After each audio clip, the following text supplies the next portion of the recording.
بسم الله الرحمن الرحيم.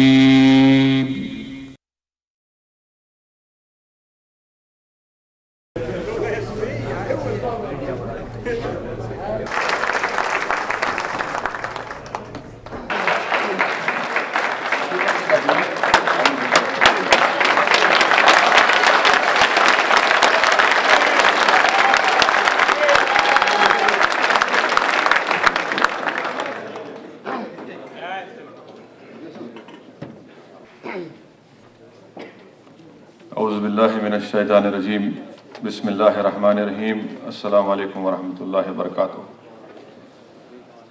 صدر جلسہ جناب مسعود شاہ خان صاحب، شیخ نشین تشریف فرما برادرم سید واصف اللہ قادری صاحب، ڈاکٹر عقیل معین الدین صاحب، میرے بڑے بھائی افتخار شریف صاحب، جناب ذوالفقار علی خان صاحب، جناب راشد علی خان صاحب، میرے دوست فیصل قریشی صاحب، معزز حاضرین اکرام، پس پردہ بیٹھ کر سننے والی میرے عزتدار ماں اور بہنوں، اور آج کی اس مجلس میں شامل تمام نوجوان، کیونکہ میں بزرگ نہیں کہنا چاہتا ہوں راشد علی خان صاحب کے شعر کے بعد۔ میں سب سے پہلے شکریہ ادا کرنا چاہتا ہوں تمام ذمہ دار حضرات کا جو آج کے اس مجلس کا انعقاد کیا۔ میں بغیر کسی کا نام لیے اب تمام کا شکریہ ادا کرتا ہوں دل کی گہرائیوں سے، اور ساتھ ہی ساتھ جو میری پارلیمنٹ کی تقاریر کی جو کتاب کی رسم اجرائی کی گئی ہے، اکثر اگر آپ دیکھیں گے پارلیمانی جمہوریت میں ایک سیاسی لیڈر کی تقاریر کا اجرا یا تو اس کی موت کے بعد ہوتا ہے یا پھر اس کے سیاسی کیریئر کے آخری حصے میں ہوتا ہے، تو مجھے دونوں چیزوں سے اب خوف ہو رہا ہے کہ آگے جا کر کیا ہونے والا ہے۔ اور پھر ساتھ ہی ساتھ ایک اور تقابل یہاں پر کیا گیا، جناب ایوب صاحب یا کوئی کر رہے تھے کہ میری پارلیمنٹ میں اتنی حاضری ہے، اتنے سوالات اٹھائے، اور اٹل بہاری واجپئی صاحب کا اتنا ہے، تو یعنی آپ نے پورا مجھے اس عمر تک پہنچا ہی دیا۔ بہرحال عزیزان ملت، میں پھر سے دل کی گہرائیوں سے شکریہ ادا کرتا ہوں آپ کی محبت کا اور آپ کے خلوص کا، اور ایک بات کہنا چاہوں گا کہ تمام تعریف صرف اللہ کے لیے ہے۔ اگر اللہ نے ہم سے اگر کام لے رہا ہے تو اس کا فضل ہے، اس کا کرم ہے، اور اللہ کے کام کے لیے، اس کے دین کی سربلندی کے لیے، قوم کو متحد کرنے کے لیے، معاشرے میں سدھار پیدا کرنے کے لیے اللہ کے ایسے ہزاروں لاکھوں نیک بندے ہیں۔ میں اپنے آپ کو خوش قسمت سمجھتا ہوں کہ اللہ سبحانہ و تعالیٰ نے مجھے موقع دیا قوم اور ملت کی خدمت کرنے کا۔ میں زیادہ دیر آپ کے اور آپ کے کھانے کے درمیان میں نہیں ٹھہروں گا، اس لیے کہ میں بھی ایک سیاسی لیڈر ہوں، تو جہاں پر کھانے کی بات آتی ہے ہم لوگ پہلے پہنچ جاتے ہیں وہاں پر، اور 60 سال ہو چکے ہیں ہندوستان کو آزاد ہو کر، ہمارا پیٹ ایسا ہے غارت کا گڑھا ہے، بھر ہی نہیں رہا ابھی تک۔ بہرحال عزیزان ملت، ایک 20 منٹ میں اپنی بات کو ختم کر دوں گا، کائنڈلی بیئر ود می۔ سب سے پہلے یہ کہ 15 اگست کو اس سال ہم ملک کے آزادی کے 60 سال منانے جا رہے ہیں، اور 60 سال میں ہندوستان نے جہاں پر بہت ترقی کی، بہت سے بڑے بڑے اقدامات کیے، اس بات سے کوئی انکار نہیں کر سکتا کہ آج ہندوستان کا نام دنیا کے صف اول کے ممالک میں لیا جاتا ہے۔ اس بات سے بھی کوئی انکار نہیں کیا جا سکتا کہ آج ہندوستان کی اکانومی ایک اسٹرانگ اور گروئنگ اکانومی ہے، اور ساری دنیا کی توجہ کا ایک مرکز بن چکا ہے ہندوستان کی اکانومی۔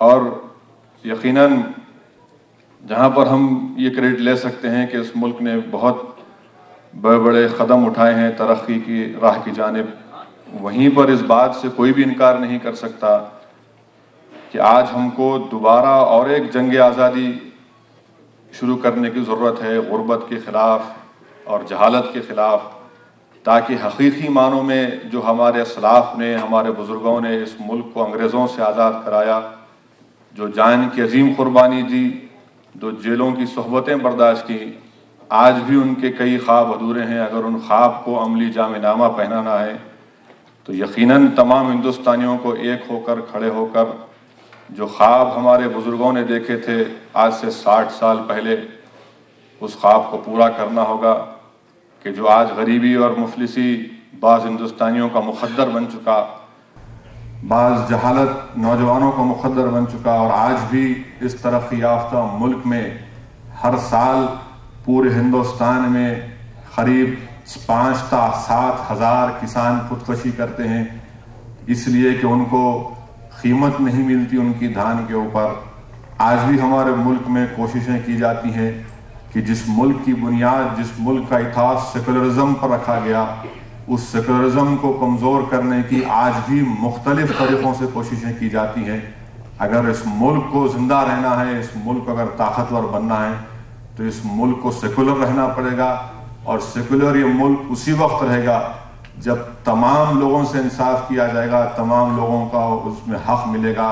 آج ہندوستان یقیناً ترقی کر رہا ہے، مگر ترقی کس کی ہو رہی ہے، کون ترقی کر رہا ہے اور کون پیچھے رہ جا رہا ہے؟ تو اگر ہم دیکھیں گے تو پیچھے رہ جانے والوں میں مسلمان، پیچھے رہ جانے والوں میں دلت، اور پیچھے رہ جانے والوں میں بیکورڈ کلاس۔ یہ ترقی ہرگز نہیں ہو سکتی۔ اس گلاس سیلنگ کو اگر ہم کو توڑنا ہے تو ملک میں جو حکمران ہیں، جو حکمرانی کر رہے ہیں، یا جو ذمہ دار حضرات ہیں، ان کا اولین فریضہ یہ ہونا چاہیے کہ تمام طبقوں کو آگے لایا جائے، ان سے نہ صرف سماجی انصاف کیا جائے بلکہ تعلیم کے میدان میں بھی ان سے انصاف کیا جانا ضروری ہے۔ دوسری بات یہ کہ آج ہم دیکھتے ہیں کہ ہندوستان سے یونائٹڈ اسٹیٹس آف امریکہ نے 123 کا ایگریمنٹ کیا ہے، سویلین نیوکلیئر ایگریمنٹ۔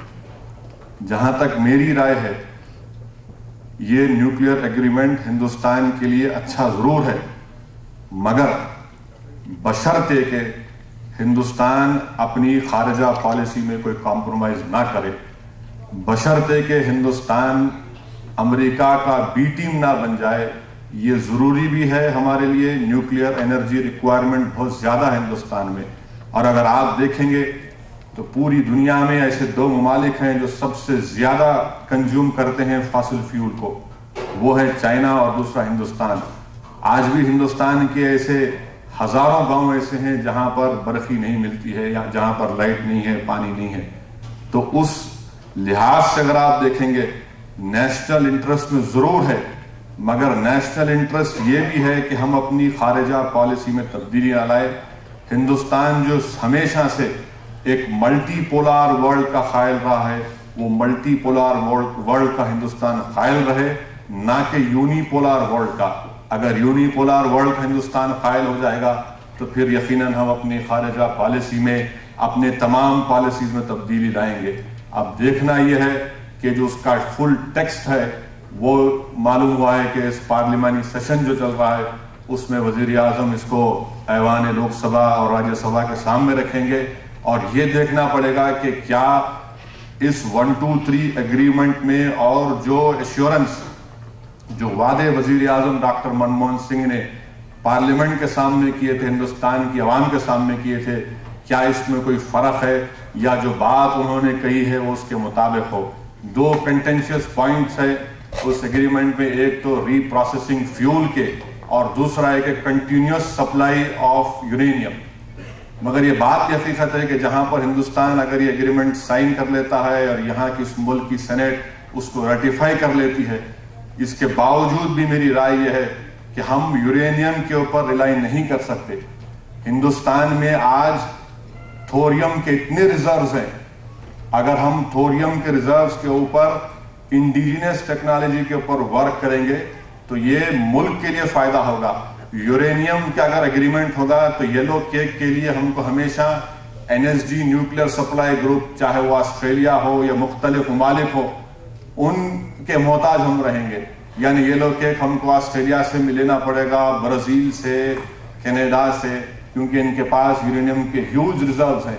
مگر اگر ہندوستان کے پاس، اگر ہندوستان ایسی ٹیکنالوجی ڈیولپ کرے گا، کیونکہ ہمارے پاس تھوریم کے بہت بڑے ریزروز ہیں، اگر ہم اس کے اوپر کام کریں گے یقیناً یہ ہمارے لیے فائدہ مند ہوگا.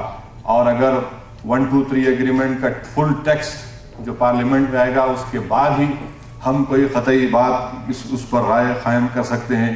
مگر چاہے ہندوستان کو اس ملک سے دوستانہ تعلقات کو اور فروغ دینا، ان سے ہر ممالک سے تعلقات اچھے رکھنا، اور ہندوستان کو آج ضرورت ہے گیس کی، تو جہاں پر اگر ہم اس ملک سے تعلقات کو مضبوط کرتے ہیں وہیں پر یہ قومی مفاد میں ہے کہ ہندوستان رشیا سے بھی تعلقات کو مضبوط کرے، کیونکہ رشیا کے پاس جو گیس کے ریزروز ہیں، خاص طور سے ہندوستان نے رشیا میں شیکلین 1 شیکلین 2 میں جوائنٹ وینچر انویسٹمنٹ کیا ہے ONGC کے ساتھ. آج رشیا شیکلین 3 میں ہندوستان سے کہہ رہا ہے کہ آپ اس میں بھی ہمارا ساتھ دیجئے. تو میری رائے یہ ہوگی کہ ہم سب سے تعلقات اچھے رکھیں، کیونکہ ملک کو پاور کی ضرورت ہے. اور اگر ہندوستان کی اکانومی کو جو پروجیکشن دیا جا رہا ہے 11 5 ایئر پلان میں کہ اس اکانومی کو 10% گرو ہونا ہے، اگر کم سے کم اگر ہم 8 اور 9% بھی اگر ہماری اکانومی گرو ہوتی ہے تو اس کے لیے پاور کی بہت بڑی ضرورت ہے. اور اگر ہم امریکہ کے ساتھ، رشیا، قطر، ایران سے ہمارے تعلقات اچھے رکھیں گے تو یقیناً یہ ملک کے مفاد میں ہوگا. دوسری اہم بات یہ کہ مجلس اتحاد المسلمین نے پچھلے صدر جمہوریہ کے انتخابات میں جو آج ملک کی پہلی خاتون صدر جمہوریہ بنی ہے محترمہ پرتیبھا پاٹل کی تائید نہیں کی. اس کی بنیادی وجہ یہ ہے کہ جس وقت UPA کی چیئرپرسن محترمہ سونیا گاندھی صاحبہ نے مجھ کو دہلی بلا کر بات چیت کی اور کہا کہ ہم پرتیبھا پاٹل کے نام پر غور کر رہے ہیں، آپ کی رائے کیا ہے؟ تو میں نے کہا کہ ہماری رائے صرف یہی ہو سکتی ہے کہ اگر امیدوار سیکولر ہو، اور ہم آپ کے اوپر فیصلہ چھوڑتے ہیں، امیدوار اچھا ہونا چاہیے. اس کے بعد نام پیش کیا گیا پرتیبھا پاٹل صاحبہ کا، مگر اس کے 2 دن کے اندر محترمہ نے ایک بیان دیا، اور اس بیان میں یہ کہا، راجپوت سمیلن سے خطاب کرتے ہوئے محترمہ پرتیبھا پاٹل نے کہا کہ راجپوت خواتین کو پردہ چھوڑنا چاہیے، اور پردہ راجپوت خواتین اس لیے کرتی ہیں کیونکہ مغلوں کے دور میں مغل راجپوتوں کے گھروں پر حملہ کرتے اور ان کی خواتین کو اٹھا کر لے کر چلے آتے. آج اسی لیے پردہ کرتی ہیں، پردے کو چھوڑ دینا چاہیے. اب آپ اندازہ لگائیے کہ ایک امیدوار ہے جو ملک کا صدر جمہوریہ بننے جا رہا ہے، اور ہندوستان کی تاریخ سے اگر کوئی واقف نہیں ہے تو پھر میں یہ سمجھتا ہوں کہ اس اعلیٰ عہدے کے لیے کوئی اچھے امیدوار کا لایا جا سکتا تھا. جبکہ ہندوستان کی تاریخ یہ ہے کہ رسول اللہ صلی اللہ علیہ وسلم کے زمانے میں ہی اسلام کیرلا کو سب سے پہلے پہنچا، اور ہندوستان کی سب سے پہلی مسجد کیرلا میں بنائی گئی. اس کے بعد خواجہ غریب نواز معین الدین چشتی اجمیری رحمۃ اللہ علیہ ہندوستان کو تشریف لائے، محمد بن قاسم آئے، محمود غزنوی آئے، التمش آئے، قطب مینار کی تعمیر ہوئی.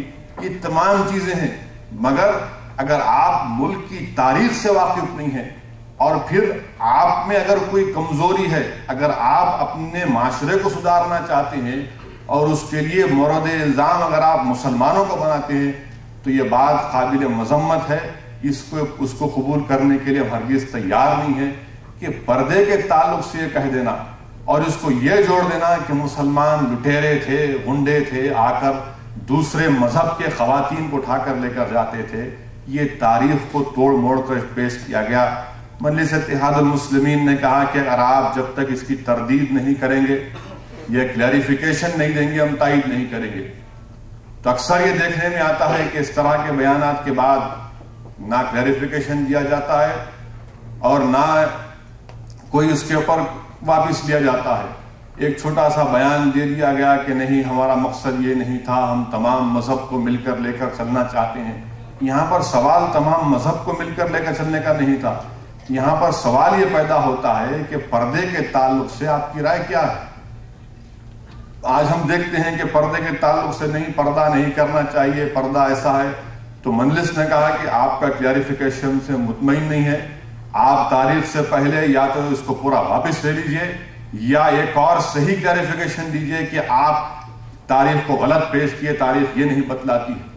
تو اس کو جواب نہیں آیا، تو مجلس اتحاد المسلمین نے کہا کہ ہم تائید نہیں کریں گے، کیونکہ اب بہت وقت ہو چکا ہے۔ اکثر یہ ہوتا ہے کہ لوگ سمجھتے یہ ہیں کہ کچھ بول دو مسلمانوں کے بارے میں، ان کے کوئی لیڈرز کو بلا لو اور ان کو سمجھا دو کہ نہیں ہمارا مقصد یہ نہیں تھا، اور وہ بیچارے مسلمان حضرات کسی بڑے لیڈر سے مل کر آ کر کہتے ہیں کہ ہم ان کے کلیریفیکیشن سے مطمئن ہو گئے۔ آج حالات اور وقت بدل چکے ہیں، ہم یہی چاہتے ہیں کہ جب اگر بات عوام میں کہی گئی تو اس بات کو دوبارہ عوام میں کہنا تھا۔ مگر ایک کانگریس کے ایک سینئر وزیر نے مجھ سے کہا کہ اگر آپ تائید نہیں بھی کریں گے تو ہمارا کینڈیڈیٹ جیت جائے گا۔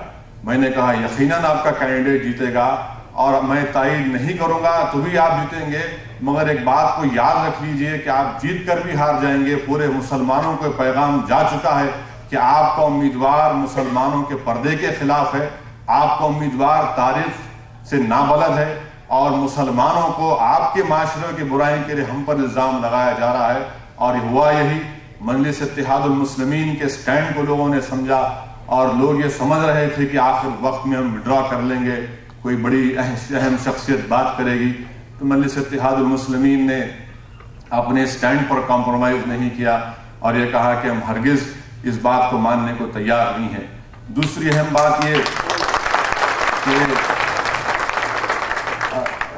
اہم بات یہ کہ بمبئی کے فسادات جو بابری مسجد کی شہادت کے بعد ہوئے، اس کے بعد جو کیس چلا ٹاڈا میں، کئی لوگوں مسلم، کئی زیادہ تر مسلمانی تھے، اس میں 112-113 کے قریب لوگوں پر ٹاڈا کا مقدمہ چلا۔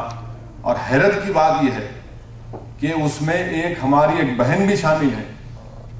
ان کا قصور صرف یہی ہے کہ 2 نوجوان جو ان کے رشتہ دار ہیں ان کے پاس آ کر کہا کہ یہ بیگ ہے، اس بیگ کو اپنے پاس رکھیے۔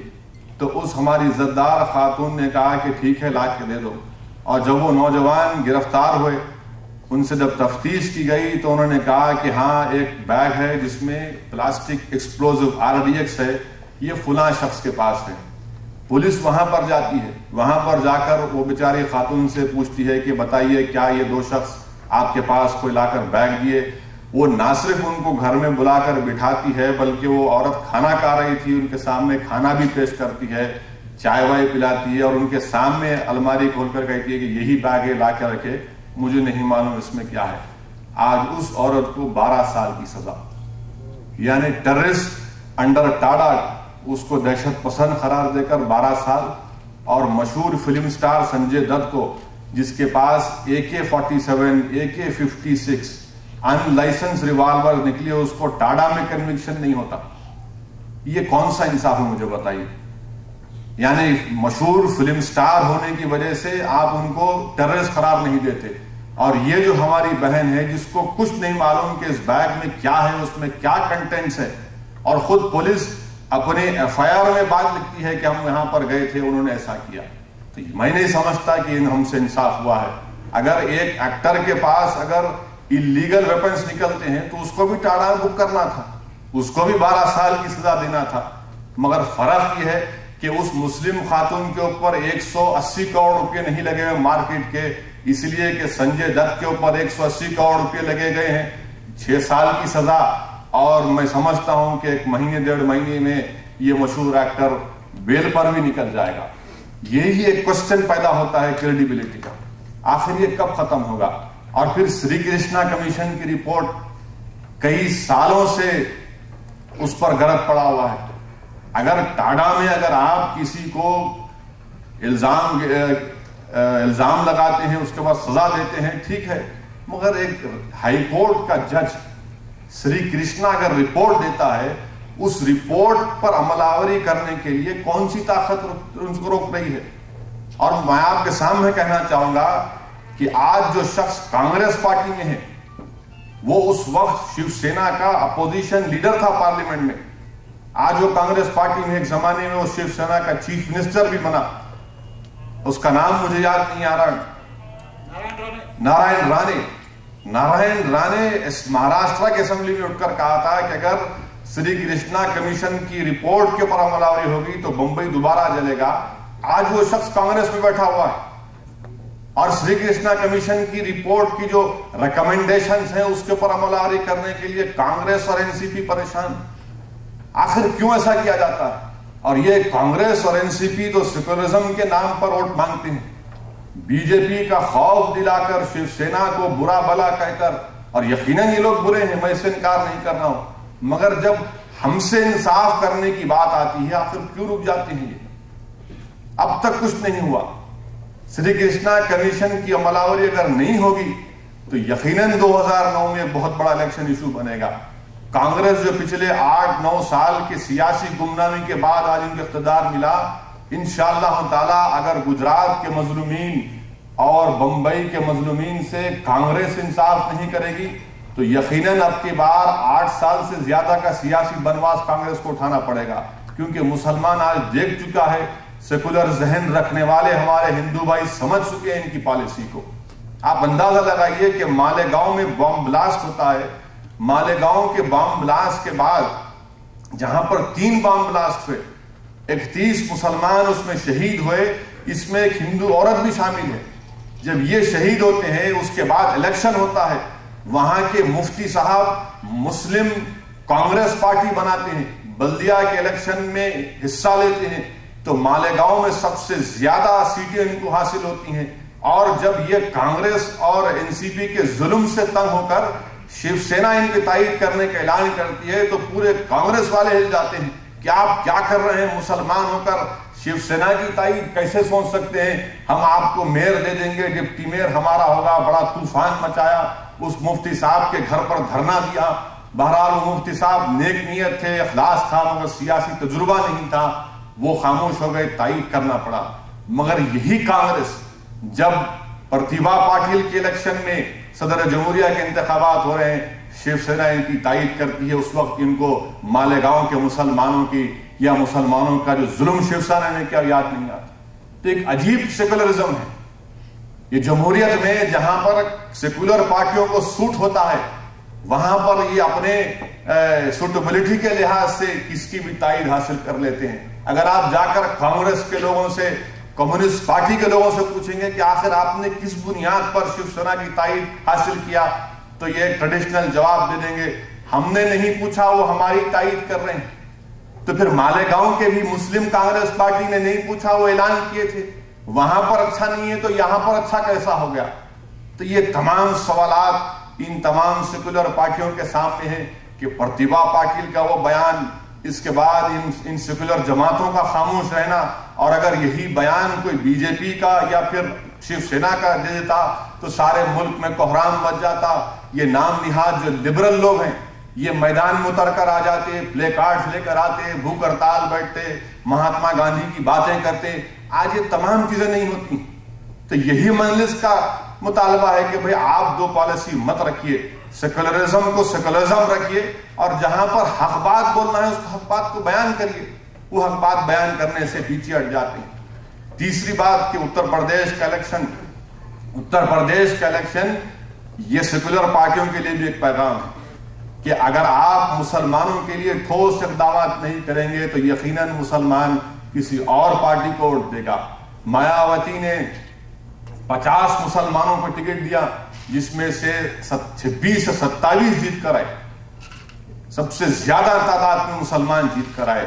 ملائم سنگھ کو معلوم ہو گیا کہ جو ملائم سنگھ بی جے پی سے بھی گھل مل کر کام کر رہے تھے، بی جے پی ان کے خلاف نہیں بولتی تھی، یہ اس کے خلاف کچھ نہیں کرتے تھے، ملائم سنگھ نے ہمیشہ جھکا دیا مسلمانوں کو. اور ایک جو مقدمہ چل رہا ہے بی جے پی کے قائدین اڈوانی، اما بھارتی کے خلاف 2 جگہ پر چل رہا ہے مقدمہ بابری مسجد کی شہادت کے بعد، الہ آباد میں اور فیض آباد میں. تو الہ آباد میں سی بی آئی کورٹ نے یہ کہہ کر اڈوانی کے اوپر سے مقدمہ خارج کر دیا کہ آپ 2 مقدمہ نہیں چلا سکتے، آپ دوبارہ نوٹیفیکیشن دیجئے اور ایک ہی جگہ پر دونوں مقدموں کو چلائیے. تو وہاں کی ملائم سنگھ کی حکومت 4 سال سے کئی مرتبہ جا کر مسلم ذمہ دار حضرات نے ملا تو ملائم سنگھ نے کچھ اور بات کہی دی، کچھ بھلا پسلا کرے بات کہا کہ میں آج نہیں کل نوٹیفیکیشن جاری کروں گا.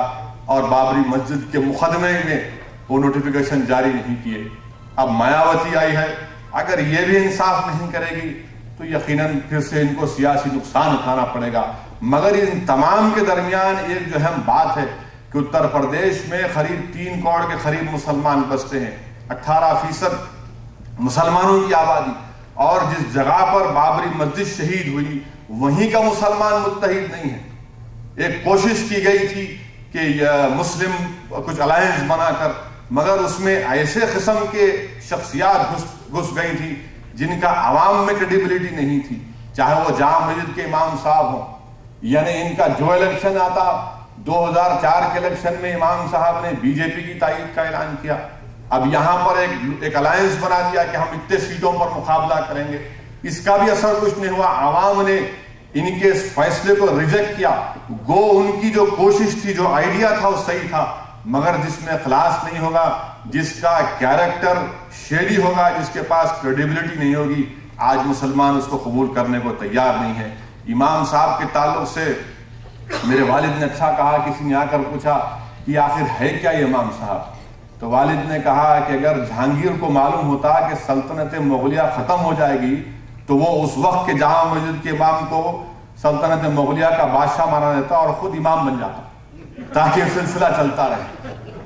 مگر یہ چیزیں ہیں کہ جو حکومت مرکز میں ہے یا ریاست میں ہے، آج یہ حالات بدل چکے ہیں. مسلمان میں ایک شعور بیدار ہو چکا ہے، وہ اور ان لوگوں کو قبول کرنے کو تیار نہیں ہے.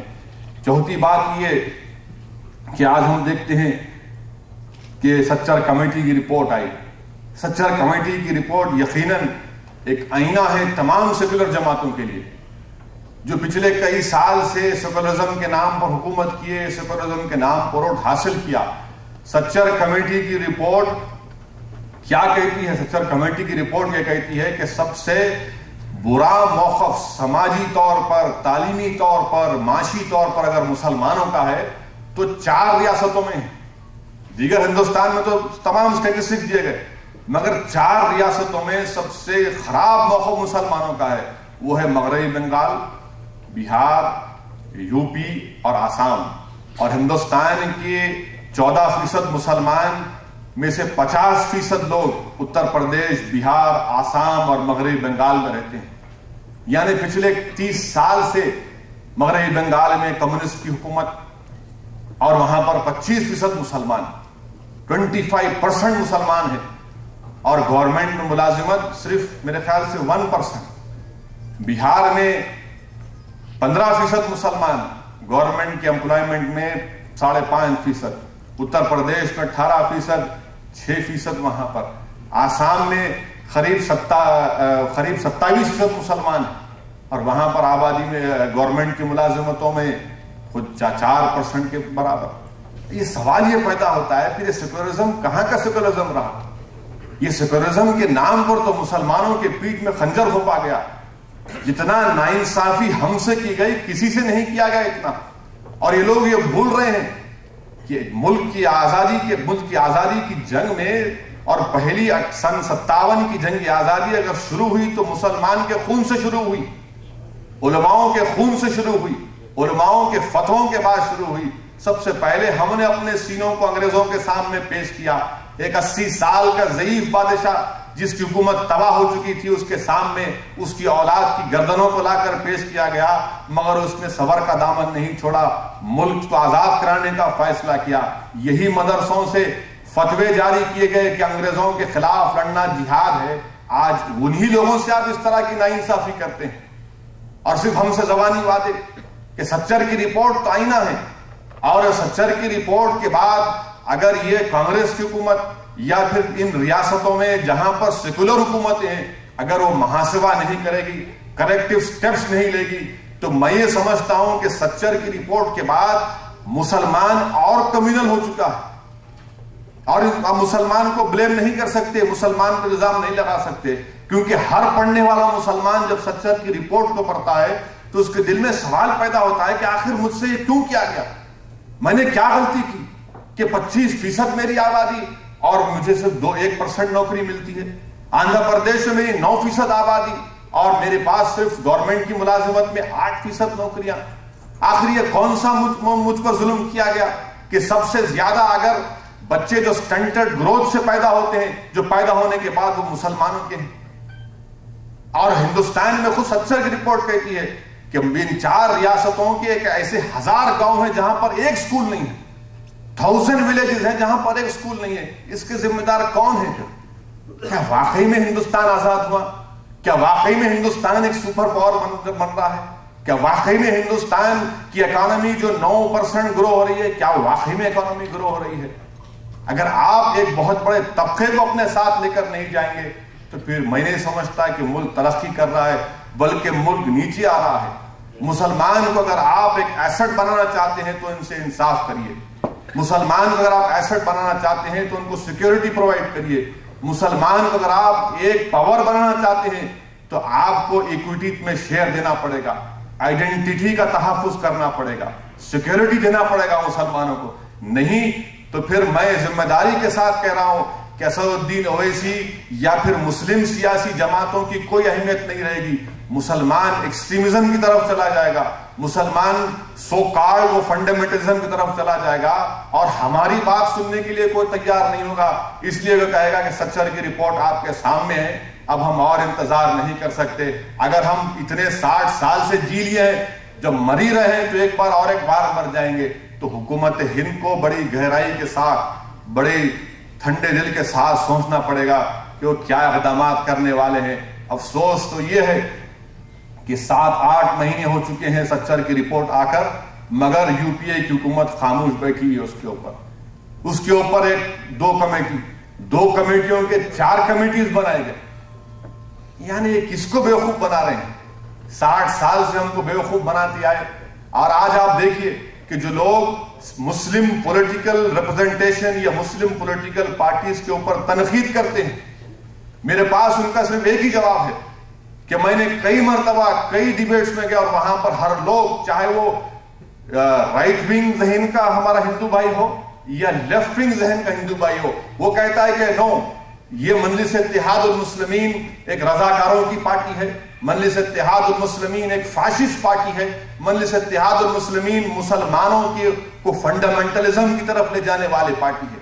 سچر کی رپورٹ کے بعد میں نے کہا کہ مجھے ایک بات بتا دو، کیا مسلمان فنڈامنٹلسٹ ہو چکا ہے، یا مسلمانوں کو اگر اپیز کیا گیا ہے تو پھر یہ رپورٹ میں کون سا اپیزمنٹ ہے؟ یہ آپ کی رپورٹ ہے، یہ کوئی مجلس اتحاد المسلمین، دارالسلام ٹرسٹ یا پھر راشد علی خان نے اس کو سپانسر نہیں کیا، یہ آپ کی رپورٹ ہے۔ اور سچر کی رپورٹ میں اہم بات کیا ہے کہ جہاں پر مسلمان پولیٹیکلی سٹرانگ ہے وہاں پر تھوڑا بہت حق ان کو ملا ہے، جس کی مثال کیرلا ہے، جس کی مثال آندھرا پردیش ہے، مگر آندھرا پردیش میں بھی کئی نقص ہیں، کئی کمزوریاں ہیں۔ آج اگر پولیٹیکل ریپرزنٹیشن آپ کے پاس نہیں ہوگا تو یقیناً آج 60 سال ہو چکے ہیں ملک کو آزاد ہو کر، 100 سال بھی گزر جائیں گے تو آپ سے انصاف نہیں ہوگا۔ ہم کو اس مت کو توڑنا ہے، اس بات کو اپنے دلوں سے نکالنا ہے کہ مسلم پولیٹیکل ایمپاورمنٹ ضروری ہے۔ جب تک مسلمانوں کا پولیٹیکل ایمپاورمنٹ نہیں ہوگا کچھ حاصل ہونے والا نہیں ہے۔ ہم کو اس بات کو ذہن سے نکالنا پڑے گا کہ اگر مسلمان الیکشن لڑے گا تو بی جے پی کو فائدہ ہوگا۔ ہم جانتے ہیں اس بات کو کہ دونوں نے ہم سے انصاف نہیں کیا۔ جہاں پر بی جے پی ہماری کھلی دشمن ہے وہاں پر یہ نام نہاد سیکولر جماعتیں پیچھے سے خنجر گھونپنے کی ان میں مہارت رکھتے ہیں۔ اگر یہ صحیح ہوتا تو پھر ہم سے انصاف کیا جاتا۔ تو میں جہاں کی کوشش کر رہا ہوں کہ ہندوستان کے ان ریاستوں میں، خاص طور سے بہار، اتر پردیش اور بنگال میں، کہ کوئی مسلمانوں کی تنظیم آگے بڑھے، ایک سیاسی جماعت بنائے۔ اتر پردیش کے الیکشن سے پہلے میں 1 نہیں 25 مرتبہ گیا، وہاں پر جا کر یہ کہا کہ آپ بنائیے، پارٹی بنائیے، مجھے کسی چیز کی ضرورت نہیں ہے، میں اپنے پیسوں سے آؤں گا، اگر ہو سکے تو مدد بھی کروں گا آپ کی، مگر آپ ایک 3-4 اسمبلی کانسٹیٹوئنسیز کی شناخت کریے، آئیڈینٹیفائی کریے، الیکشن لڑیے۔ مگر افسوس کہ جس جگہ پر بابری مسجد کو شہید کیا گیا وہاں کا مسلمان آج بھی ایک اپنی الجھنوں میں کا شکار بنا ہوا ہے، کبھی اس کے پیچھے چلا جاتا ہے، مگر ہماری کوشش جاری رہے گی۔ میں سمجھتا ہوں کہ میری زندگی کا مقصد اسی وقت کامیاب ہوگا انشاءاللہ تعالی جب ان ریاستوں میں مسلمانوں کی سیاسی تنظیمیں بنیں گی، مسلمانوں کی طاقت یہاں پر دکھائی دے گی، تبھی جا کر ہم کو حقیقی معنوں میں سماجی طور پر، معاشی طور پر انصاف ملے گا۔ اور آپ سچر کی رپورٹ میں سب سے اہم بات کیا ہے؟ وہ یہ ہے کہ اتر پردیش کی مثال دی گئی. اتر پردیش میں ایسے 28 اسمبلی کانسٹیٹوئنسیز کی نشاندہی کی گئی جہاں پر مسلمانوں کی 35% آبادی، 35% مسلمانوں کی آبادی ہے، اس کو ایس سی کے لیے ریزرو کر دیا گیا. اور ایسے 25 اسمبلی کانسٹیٹوئنسیز ہے جہاں پر مسلمانوں کی تعداد کم ہے، ایس سیز کی تعداد بڑھ کے ہے، اس کو ریزرو نہیں کیا گیا. اس سسٹمیٹک طریقے سے مسلمانوں کو ڈسٹرائے کیا گیا ہر میدان میں تاکہ ان کو دبا کر رکھ دیا جائے. اس پس منظر میں اگر آپ مسلم لیگ اور مجلس اتحاد المسلمین کے کنٹریبیوشن کو دیکھیں گے تو یقیناً ان دونوں جماعتوں کا کٹر مخالف بھی، اگر وہ صاحب الذہن ہوگا، اخلاص ہوگا، اس میں قوم کا درد ہوگا، تو کہے گا کہ نہیں، ان لوگوں نے جو خدمت کی، جو کوششیں کی، وہ قابل مبارکباد. تو سچر کی رپورٹ کے بعد ایک لاہ عمل ہم کو طے کرنا پڑے گا. آج مختلف تنظیموں کی طرف سے، مختلف جماعتوں کی طرف سے کوششیں کی جا رہی ہیں کہ ایک دباؤ ڈالا جائے مرکزی حکومت پر تاکہ سچر کی سفارشات پر عمل آوری ہو، تاکہ مسلمانوں کی زندگیوں میں ان کو راحت ملے. ان کے نوجوان جن کی آنکھوں میں آنسو ہیں، ان کے ہم آنسو پہنچ سکیں. جن کے پاس امیدیں ہیں، جن کے پاس خواب ہیں، انشاءاللہ تعالی اللہ ان کے خوابوں کو پورا کرے. یہ کوششیں کی جا رہی ہیں تمام تنظیموں کی طرف سے. اس میں ایک مجلس اتحاد المسلمین نہیں بلکہ بہت تنظیمیں ہیں جو اپنی طرف سے بعض لوگ مل کر رہے ہیں کہ کچھ نہ کچھ حکومت پر دباؤ ڈال کر. مگر مجھے شک ہے کہ کانگریس حکومت یہ کہے گی کہ دسمبر میں گجرات کا الیکشن ہے اور گجرات کے الیکشن میں موڈی کو ہرانے کا ہے. آپ اس وقت تک سچر کی بات مت کریے. اگر بات کریں گے تو مسلم اپیزمنٹ کے نام پر موڈی ووٹ حاصل کرے گا. اس کو پہلے ہرانا ہے، اس کے بعد ہم سچر کے اوپر عمل آوری کریں گے. یقیناً یہی ہوگا. میں جانتا ہوں اب اگست کے سپٹمبر میں رمضان شروع ہو جائے گا. رمضان جیسے ہی شروع ہوگا تمام سیاسی جماعتیں، اب تو کمیونسٹ پارٹی بھی افطار کی دعوت کر رہی ہے. بہرحال یہ بھی اچھا ہے، اللہ ان کو ایمان کی دولت سے مالا مال کر دے. جو برسا برس سے کارل مارکس، لینن کی کہانیاں سن رہے تھے، اللہ ان کے کان میں قرآن تو سنا رہا ہے. تو یہ چیزیں ہو رہی ہے. اور گجرات کے الیکشن کے تعلق سے آج جو گجرات میں ماحول ہے، گجرات کا ماحول یہ ہے کہ اگر پٹیل کمیونٹی نریندر موڈی کے خلاف ہو چکی ہے، وہ حضرات یہاں پر نہیں ہے، کیونکہ 2004 میں جب میں یہاں پر آیا تھا تو بعد میں میرے بڑے بھائی افتخار شریف صاحب کو کافی لوگ پکڑے کہ کیا افتخار صاحب آپ ایسے کمیونل آدمی کو یہاں پر لے کر آئے. اگر وہ ہوتے تو میں جملہ جو کہہ رہا ہوں وہ خوش ہو جاتے کہ اگر پٹیل کمیونٹی کو نریندر موڈی نے سب سے بڑا دھوکہ دیا. نریندر موڈی نے ان کو اتنا بڑا دھوکہ دیا کہ آج تمام پٹیل کمیونٹی، ہمارے جو ہندو بھائی ہیں، وہ ناراض ہیں نریندر موڈی سے. اللہ ان کی ناراضگی کو اور بڑھا دے. اسی لیے کہ جو جتنا ناراض ہوں گے، یہ پورا طاقت ان کے پاس ہے، پوری اکانومی یہ کنٹرول کرتے ہیں. دیوان کے اوپر بھی اب یہ ہمارے راشد علی خان صاحب، یہ تمام لوگ آنے کی وجہ سے ذرا تھوڑا بہرحال، مگر اگر یہ لوگ نریندر موڈی کا ساتھ چھوڑیں گے تو انشاءاللہ تعالی اللہ سبحانہ و تعالی لوہے سے لوہے کو کاٹ کر اس کو شکست دے گا. ورنہ ہو سکتا ہے اگر آخری وقت پر یہ لوگ متحد ہو جاتے ہیں تو میں نہیں سمجھتا موڈی کو ہرایا جا سکتا ہے. مگر اب تک کے جو حالات ہیں وہ کافی سازگار ہیں، اور اللہ سبحانہ و تعالیٰ دشمنوں کی صفوں میں اور نفاق پیدا کرے تاکہ ان کا خاتمہ ہو جائے سیاسی طور پر. مگر کانگریس بھی کو مرد بن کر مقابلہ کرنا پڑے گا. کانگریس کو آگے آنا پڑے گا. کانگریس اگر یہ سمجھے گی کہ نیگیٹو ووٹ میرے کو حاصل ہو جائے گا تو افسوس کے ساتھ کہنا پڑتا ہے کہ کانگریس واقعی میں بوڑھی ہو چکی ہے. کانگریس نئے حالات کو سمجھنے کے لیے تیار نہیں ہے. وہی پرانی روش کے اوپر چل رہی ہے کہ ہاتھ ہلا دینے سے ووٹ مل جائے گا، چہرہ دکھا دینے سے ووٹ مل جائے گا. آج وہ چہرے دکھانے کے، ہاتھ ہلانے کے وقت چلے گئے. عوام یہ دیکھتی ہے کہ جو میدان میں ہوگا، جس کے منہ پر خاک ہوگی، جو عمل کے میدان میں ہوگا، اس کا ساتھ دے گی عوام. تو ہو سکتا ہے کہ انشاءاللہ تعالی گجرات سے بی جے پی کا خاتمہ ہو جائے. اور جب تک خاتمہ نہیں ہوگا، سہراب الدین کا انکاؤنٹر ہو، یا پھر حیدرآباد سے ایک عالم مفتی نہیں مولانا اشرف علی کو گرفتار کر لے کر چلے گئے. سہراب الدین شیخ کا واقعہ کہ ایک شخص جس کا کوئی رول نہیں ہے گجرات میں، اس کے اوپر الزام ہے انڈرورلڈ کا. وہ حیدرآباد کو آتا ہے, حیدرآباد سے باہر جب جاتا ہے بس میں اپنی بیوی کے ساتھ اس کو کڈنیپ کر لیا جاتا ہے. کانگریس کی حکومت میں آندھرا پردیش میں موہانتی اور آپ کے جو ایڈیشنل کمشنر آف پولیس تھا اس وقت کا راجیو تریویدی, یہ لوگ تعاون کرتے ہیں, اس کو کڈنیپ کرتے ہیں, اس کی بیوی کو لے کر جاتے ہیں اور اس سہراب الدین کو گولی مار کر ہلاک کر دیا جاتا ہے. اس کی بیوی کو زہر پلا کر ہلاک کر دیا جاتا ہے. اس کے بعد اس کو بعد جلا دیا جاتا ہے. اور پھر ہائی کورٹ میں کچھ نہیں ہوتا, سپریم کورٹ میں مسئلہ چل رہا ہے. آندھرا پردیش حکومت سے جا کر نمائندگی کہ کیسا آپ کی پولیس نے تعاون کیا, تو کہتے ہیں کہ نہیں ہم کو بھی نہیں معلوم. ارے سہراب الدین کے معاملے آپ کو نہیں معلوم, مولانا اشرف کے لیے پولیس آتی ہے, فوراً آندھرا کی پولیس ان کا تعاون کرتی ہے اور یہ کیس ختم نہیں ہو رہا ہے, چل رہا ہے. اس میں کئی معزز علماؤں کے نام ہیں آندھرا پردیش کے. مگر مجلس اتحاد المسلمین کی طرف سے میں نے پیشکش کیا کہ ہم نے ایک وکیل کا تقرر کیا ہے وہاں پر, جو اس کانسپریسی کے مقدمے میں تقریباً 16 لوگ میں سے 7 لوگوں کا مقدمہ ہم لڑ رہے ہیں. تو ان کے ذمہ دار جو رشتہ دار تھے, بزرگ تھے, انہوں نے ہماری اس پیشکش کو قبول کیا اور وہ کیس شروع ہو چکا ہے.